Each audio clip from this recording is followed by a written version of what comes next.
ساجد توري چې کوم دی د پیپلز پټۍ سره دی خو هغه سره خلافت کې راغلل او عنایت چې کوم آزاد امیدوارو هغه یې سپورټ کړل. دلته پر پټۍ صاحب بغاوت وکړو او عنایت یې نو کې یې سپورټ کړو او عنایت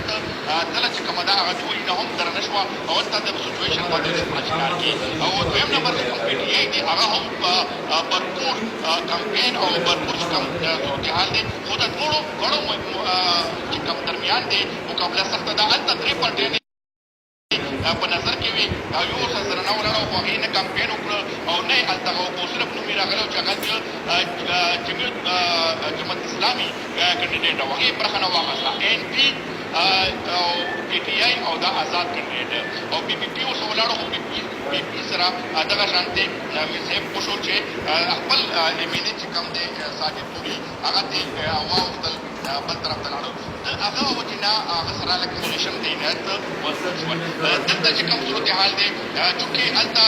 دا یو علاقه چې کوم ساده ورته ویلی شي دغه سني قوم بللی شي او بل اهل تشیع بللی شي نو دلته کې د ملایانو ډېر زیات زور په ساده کې راځي. نو دلته حالانکې د ملایانو هغه شانتې کمپین کې نه و او بل طرف ته د سیاسر کینډیډیټ سره خبره وکړه ملایانو ته خبره وکړه خو دا ښه خبره ده چې په الیکشن کې برخه واخیسته ولې چې تاسو ته ښه پته وه چې هغه دغه دي ضبطېدو مخالفت کړی و خو هغه باوجود په دغه کې ایزا اخیستل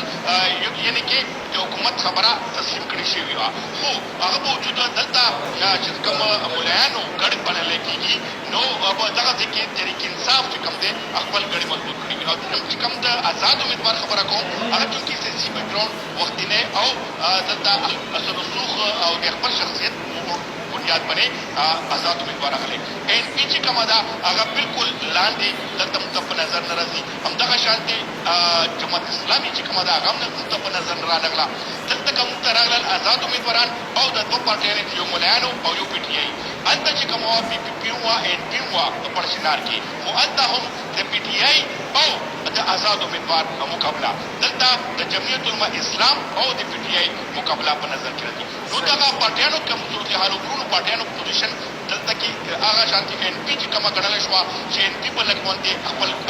ځای جوړ کړي خو هغه موږ ته په نظر رانغلل. همدغه شانتې نورې پارټیانو چې کوم وړې وړې هغو دلته خپل لکه د افتاب شرفو پټۍ یا داسې نور په کار دا وه چې هغې دې خاص هغه کړی و نو د کې کینډیډیټ ودرول په کار و رشته مکمل تفصیل شریکولو لپاره کتونکو زموږ سره نور هم تازه